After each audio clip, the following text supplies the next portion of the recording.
Hello students, अपन पढ़ रहे हैं ह्यूमन फिजियोलॉजी जो अपनी मानव कार्यकी की फर्स्ट यूनिट है। उसमें लास्ट जो अपना चैप्टर था वो था मानव में डाइजेस्टिव सिस्टम के बारे में पढ़ा था। अपन ने पाचन तंत्र की पूरी क्रिया विधि देखी थी। अब अपन अपना नेक्स्ट चैप्टर स्टार्ट करेंगे रेस्पिरेशन सिस्टम का, श्वसन तंत्र का।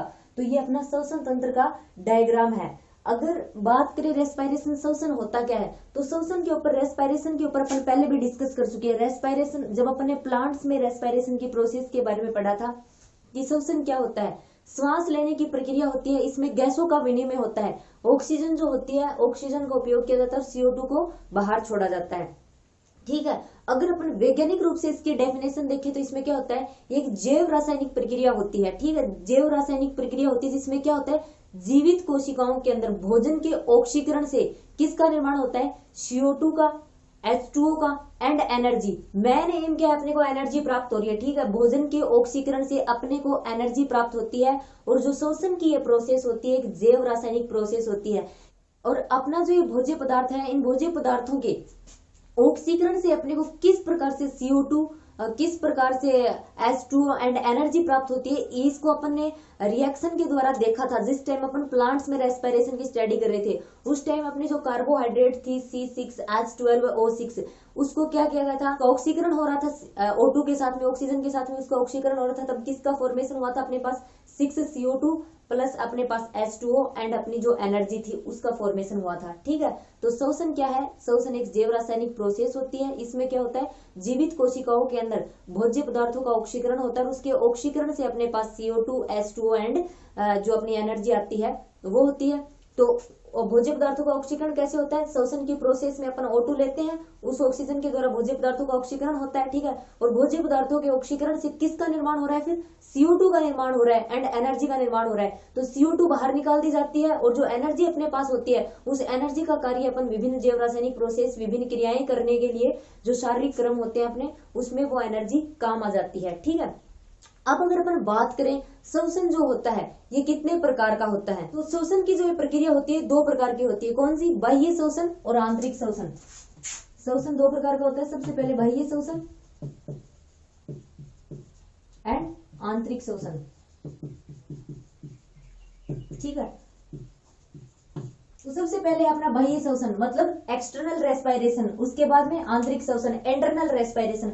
एक्सटर्नल रेस्पिरेशन की प्रोसेस में क्या होता है, बाह्य श्वसन में क्या होता है, जो गैसों का विनिमय जो होता है, गैसों के विनिमय से लेकर जो प्रोसेस होती है वो अपनी बाह्य श्वसन में आती है। मतलब O2 का उपयोग करना और CO2 को बाहर निकालने की जो प्रोसेस होती है वो होती है अपनी बाह्य श्वसन की प्रोसेस। और फिर अपने आंतरिक श्वसन की प्रोसेस में, इंटरनल रेस्पिरेशन में क्या होता है, बाह्य श्वसन के द्वारा अपन O2 ग्रहण करते हैं, ऑक्सीजन ग्रहण करते हैं, CO2 छोड़ते हैं। ठीक है, तो वो ऑक्सीजन जो अपन ने ग्रहण की है, उस ऑक्सीजन का उपयोग करके फिर किसका निर्माण हो रहा है, CO2 का, ATP का, H2O का उत्पादन हो रहा है। ये सारी की सारी प्रोसेस किससे रिलेटेड है, आंतरिक श्वसन से रिलेटेड होती हैं। मैं एक बार वो रिएक्शन आप लोगों के सामने फिर से लिख देती हूँ, आपके दिमाग में आ जाएगा कि अपने किस रिएक्शन की बात कर रहे हैं और कैसे एनर्जी का फॉर्मेशन होता है। अपने पास क्या है, अपनी कार्बोहाइड्रेट प्लस ऑक्सीकरण हो रहा है इसका, तो अपन किसका यूज कर रहे हैं, O2 का। O2 कहां से आ रही है, अपने पास ऑक्सीजन की जो अपनी अपनी जो रेस्पिरेशन की, श्वसन की जो प्रोसेस है उससे अपन ऑक्सीजन ग्रहण कर रहे हैं। तो यहाँ पर अपने पास 6CO2। आगे क्या आएंगे अपने पास, ऑक्सीकरण की प्रोसेस के द्वारा जो अपने भोज्य पदार्थ होते हैं, उन भोज्य पदार्थों के ऑक्सीकरण से अपने को क्या प्राप्त होती है, CO2 प्राप्त होती है, H2O प्राप्त होता है और एनर्जी प्राप्त होती है। तो यहाँ पर 6CO2 प्लस 6H2O प्लस अपने पास ऊर्जा। ठीक है, 686 कैलोरी ऊर्जा अपने पास आती है। तो इस प्रकार अपनी रेस्पिरेशन की जो प्रोसेस होती है, श्वसन की प्रोसेस में किसका निर्माण होता है, ऊर्जा का निर्माण होता है। बाह्य श्वसन में क्या होता है, बाह्य श्वसन की जो प्रोसेस होती है इसमें क्या होता है, जो अपने गैसों का विनिमय होता है। O2 जो होती है वो एनवायरमेंट से, वातावरण से O2 को ग्रहण किया जाता है एंड CO2 जो होती है उसको बाहर छोड़ा जाता है। ठीक है, और आंतरिक श्वसन में क्या होता है, जो ऑक्सीजन है उस ऑक्सीजन का उपयोग करके, उस ऑक्सीजन के उपयोग से किसके साथ, भोज्य पदार्थों का ऑक्सीकरण होता है। भोज्य पदार्थों के ऑक्सीकरण से अपने को क्या प्राप्त होती है, अपनी CO2 अपने को प्राप्त होती है, अपना H2O अपने को प्राप्त होता है एंड अपनी एनर्जी जो होते हैं अपने कार्य करने के लिए काम में आती है। ठीक है, और अपना जो ये आंतरिक श्वसन होता है इसको अपन कोशिकीय श्वसन भी बोलते हैं। ठीक है, सेलुलर रेस्पिरेशन भी बोला जाता है। इंटरनल जो अपना ये रेस्पिरेशन होता है इसको सेलुलर या इंटरनल मतलब कोशिकीय या आंतरिक रेस्पिरेशन दोनों एक ही बात है। और आंतरिक श्वसन जो होता है ये दो प्रकार का होता है, इसके ऊपर भी अपन डिस्कस कर चुके हैं। अब ये जो अपना रेस्पिरेशन है, ये जो अपनी श्वसन की प्रोसेस है, ये कौन सी प्रोसेस है, यहाँ अपन ऑक्सीजन का यूज कर रहे हैं, तो ये कौन सा हो गया, ऑक्सी श्वसन। पढ़ा था ना अपन ने ऑक्सी श्वसन और अनोक्सी श्वसन। ऑक्सी श्वसन में क्या होता है, ऑक्सी श्वसन में ऑक्सीजन का उपयोग किया जाता है, एंड अनोक्सी श्वसन जो होता है, अनोक्सी श्वसन में जो अपना ऑक्सीजन होती है उसका यूज नहीं किया जाता है, ठीक है। और ऑक्सी श्वसन में क्या होता है, कार्बनिक पदार्थ जो होती है, अपनी कार्बोहाइड्रेट जो होती है, ग्लूकोज जो होती है, उसका पूर्ण विघटन हो जाता है, जबकि अनोक्सी श्वसन में ऐसा नहीं होता है।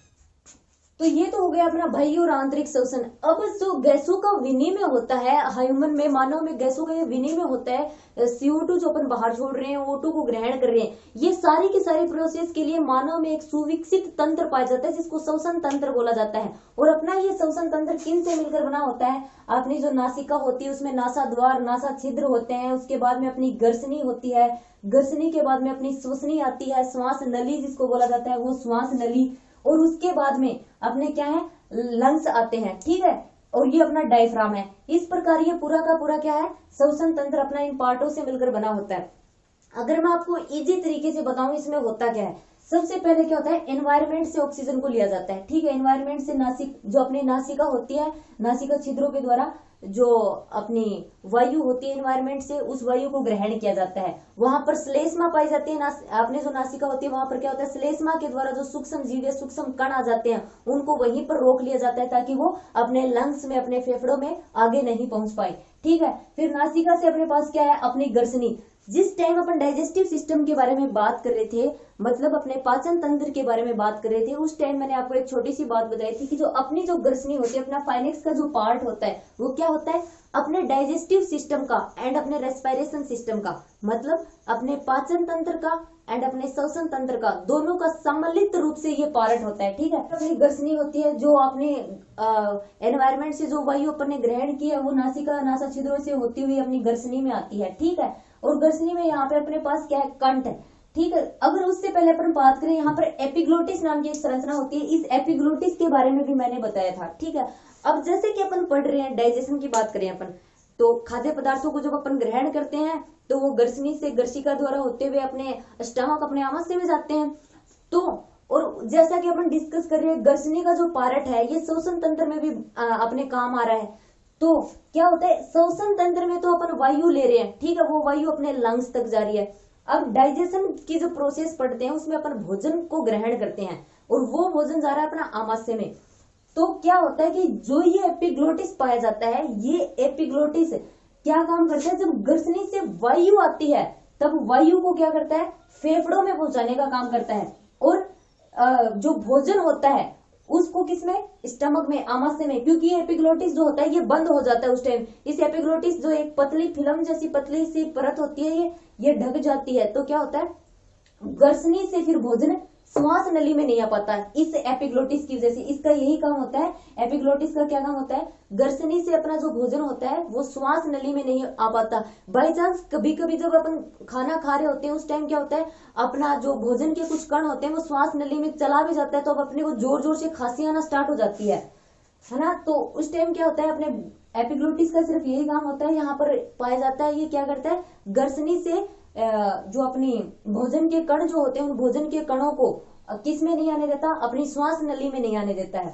ओके, अपने एपिग्लोटिस के बाद में क्या आता है, अपना कंठ, अपना लिरिंक्स आता है, ठीक है। इसको क्या बोलते हैं, इंग्लिश में लिरिंक्स बोलते हैं। अब इसमें क्या होते हैं, अपना जो लिरिंक्स या जो कट होता है इसमें स्वर रज्जु, वक्कल कॉर्ड्स उपस्थित होते हैं और उन स्वर रज्जु की वजह से क्या होता है, ध्वनि का उत्पादन होता है। ओके, कंठ के बाद में अपनी श्वास नली आती है और श्वास नली लगभग 12 सेंटीमीटर तक की लंबी होती है और अपनी इस श्वास नली के ऊपर क्या पाए जाते हैं, उपास्थि में वल्ले या रिंग पाए जाते हैं। उपास्थि के बने हुए छल्ले जैसी संरचनाएं होती हैं, सी आकार की ये संरचना होती है, ठीक है।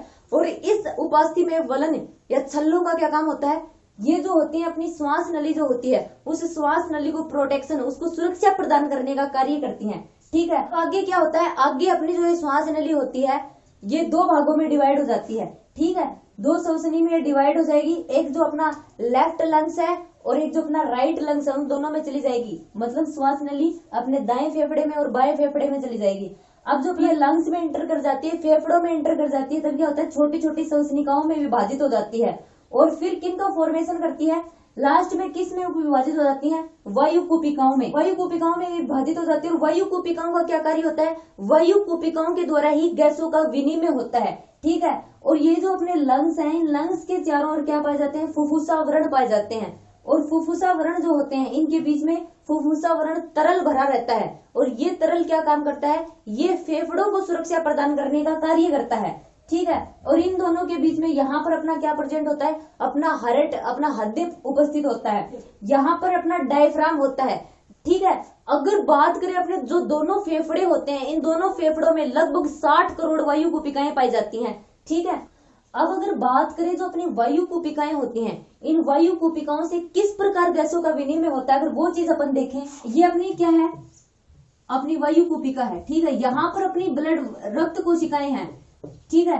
अब होता क्या है इसमें? अपनी जो अपनी पूरी बॉडी की जो सेल्स होती हैं, पूरी बॉडी में जो कोशिकाएं होती हैं, उन कोशिकाओं से क्या करती हैं? जो अपनी रक्त के साथ में क्या आता है? CO2 आता है। यहाँ पर अपना CO2 आ गया, यहाँ तक CO2 कौन लेके आया? ब्लड, अपना जो रक्त है वो CO2 लेके आया कोशिकाओं से। अब यहाँ पर जैसे कि यहाँ से अपने नासिका के द्वारा वायु को ग्रहण किया, और जो श्वास नली से होती हुई श्वसनी से होती हुई श्वसनिकाओं और वायु कूपिका तक, यहाँ तक अपनी एयर आ चुकी है। और एयर के साथ अपना क्या आ गया? O2, अपनी ऑक्सीजन भी आ गई, ठीक है। अब यहाँ से क्या होगा? ये जो ब्लड कोशिकाएं हैं, रुधिर वाहिनियां जो है, इनसे CO2 जो होगा वो वायु कूपिकाओं में चला जाएगा, ओके। CO2 जो होगा वो वायु कूपिकाओं में चला जाएगा। और अपना O2 जो होगा, अपनी ऑक्सीजन जो होगी, ये क्या होगा? ये ऑक्सीजन वायु कूपिकाओं के द्वारा किसमें? अपना जो रक्त वाहिनियां हैं, इनमें आ जाएंगी। और जैसा कि अपन जानते हैं, अपने ब्लड में क्या पाया जाता है? हीमोग्लोबिन पाया जाता है। तो यहाँ पर क्या होगा? अपनी ऑक्सीजन जो होगी वो हीमोग्लोबिन के साथ जुड़कर किसका निर्माण कर लेगी? ऑक्सी हीमोग्लोबिन, ठीक है। पहले अपने पास ब्लड में ओनली हीमोग्लोबिन थी, उस हीमोग्लोबिन के साथ अपनी ऑक्सीजन आकर जुड़ गई है, और किसका निर्माण हो गया है? ऑक्सी हीमोग्लोबिन का। अब ये ऑक्सी हीमोग्लोबिन जो होता है, ये ऑक्सी हीमोग्लोबिन क्या करता है?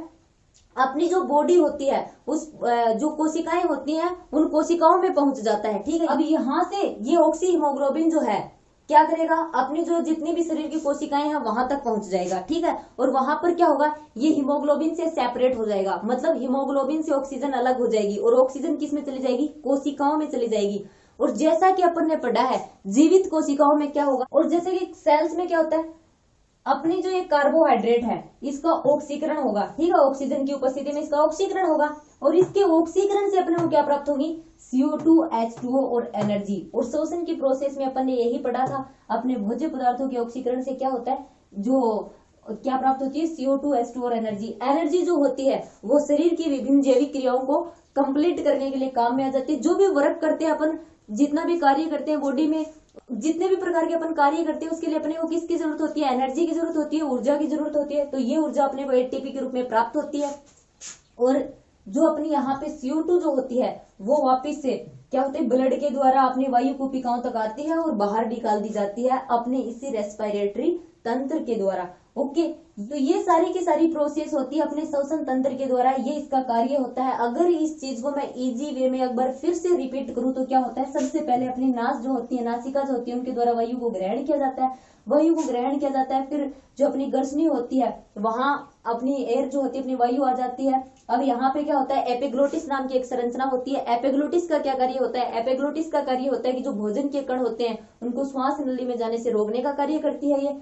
फिर जो होती है वायु कंठ जो होते हैं, फिर उसके बाद में अपने कंठ प्रेजेंट होते हैं, और कंठ में क्या होते हैं? वक्कल कोड, स्वर रज्जु उपस्थित होते हैं। उन्हीं स्वर रज्जुओं की वजह से अपन ध्वनि का उत्पादन कर सकते हैं, ठीक है। उसके बाद में अपनी श्वास नली आती है। श्वास नली पर उपास्थि के बने हुए बल्ले सी आकार के छल्ले पाए जाते हैं, जो क्या करते हैं? अपनी श्वास नली को प्रोटेक्शन प्रदान करने का कार्य करते हैं। आगे जाकर अपनी श्वास नली जो होती है वो क्या होती है? 2 भागों में डिवाइड हो जाती है, ओके। 2 श्वसनियों में डिवाइड होगी, एक राइट जो दाया लंग्स है, एक बाया लंग्स, दोनों में प्रवेश कर जाती है। फिर क्या होता है कि जो श्वसनी जो होती है विभिन्न शाखाओं में विभाजित हो जाती है, जिनको श्वसनिकाएं बोला जाता है। और श्वसनिका जो होती है लास्ट में वायु कूपिकाओं में विभाजित हो जाती है। और इन्हीं वायु कूपिकाओं से क्या किया जाता है? इन्हीं वायु कूपिकाओं से गैसों का आदान प्रदान, CO2 और O2 का विनिमय होता है। और विनिमय क्या किस प्रकार से होता है ये अपन ने देखा है। और अपने जो लंग्स, अपने फेफड़े होते हैं, इनके बाहर क्या पाया जाता है? आवरण पाया जाता है, जिसको क्या बोला जाता है? फुफ्फुसा आवरण पाया जाता है, जिसमें फुफ्फुसा आवरण तरल भरा रहता है। जो लंग्स को प्रोटेक्शन प्रदान करता है। और वैसे अपने जो ये दोनों लंग्स पाए जाते हैं, इन लंग्स में एक फेफड़ा अपना छोटा होता है, क्योंकि अपना जो दायां फेफड़ा होता है ना, उस दाएं फेफड़े में क्या पाई जाती है, 3 पालियां पाई जाती है, और बायां फेफड़ा जो होता है उसमें सिर्फ 2 पालियां पाई जाती हैं। ठीक है, इसलिए अपना दायां फेफड़ा क्या होता है, थोड़ा बड़ा होता है। तो ये हो गई अपने श्वसन तंत्र का डायग्राम। इसके बारे में अपन ने जितने भी अपने पार्ट्स थे श्वसन तंत्र में उनके बारे में पढ़ा है, उनका वर्क देखा है। अब आगे जो नेक्स्ट अपना टॉपिक आएगा उसमें अपन पढ़ेंगे श्वसन की क्रिया विधि, कि श्वसन की प्रोसेस किस प्रकार से कंप्लीट होती है। ठीक है, ये तो हमने क्या पढ़ा है कि अपना श्वसन तंत्र है, उस श्वसन तंत्र में कौन कौन से ऑर्गन्स होते हैं, किन से मिलकर अपना श्वसन तंत्र बना होता है, और जनरली उनका थोड़ा अपन ने वर्क पढ़ा है कि इसका क्या कार्य होता है, किस प्रकार अपनी एयर जो होती है, अपनी वायु जो होती है O2 और CO2 जो होती है, किस प्रकार अपने लंग्स तक, अपने फेफड़ों तक आती हैं और बाहर जाती हैं।